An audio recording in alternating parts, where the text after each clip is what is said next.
Today's overlooked stock was a big-time winner last year, but got hit alongside much else, and then trying to get some bounce here, George. Duolingo. Good afternoon, Mr. Tsilis. I think this is a very cool stock and a very cool product and a very cool company, just in terms of the ease of education.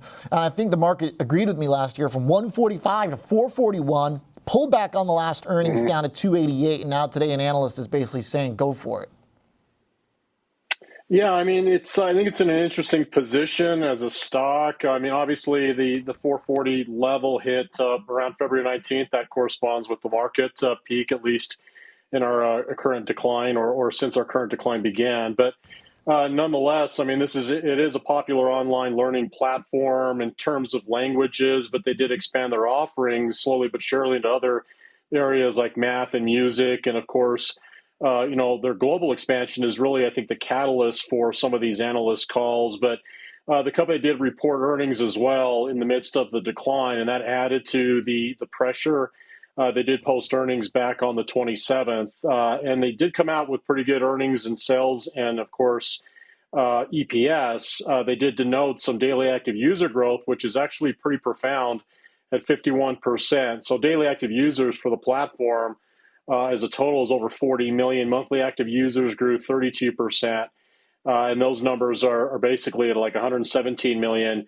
And paid subscribers grew 43%. So all the growth metrics seem to be in line with top line sales, which also grew about 38%. And with that said, some of the analysts now are looking at the potential for this stock to reverse back to the upside. Citizens Financial actually increased their price target to $400, and they have an outperform rating on the stock, and they see favorable pricing trends with Duolingo. They did purchase as a company an animation and motion design company called Hobbs not too long ago, so that might have actually added to some of the weakness we've seen over the past quarter. But the other thing is international subscriber growth that's primarily a catalyst that this analyst is seeing as well, not to mention attractive valuations, at least from their standpoint. I went and looked at the growth estimates for earnings, and they're expected to be around 59%. So I think the analyst is looking at us potentially because of the growth of this particular name, with sales still expected to be around 32%. It is trading around 110 times 2025's earnings. So one would say that it's slightly less than 2 times its earnings growth, but perhaps this analyst sees there's a compelling story because of the subscriber growth and the pricing power the company has.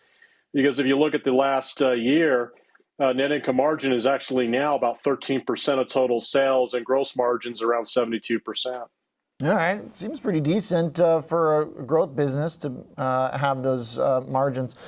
I mean, look, I think they are in a league of their own as far as product goes, and there's kind of infinite demand for language by nature, by definition. So it's pretty cool. It's pretty reliable. It's like a gamified learning, which is a huge market.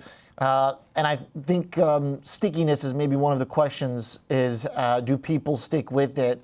I'm sure there are a lot of kind of high rollover rates for early users, at least.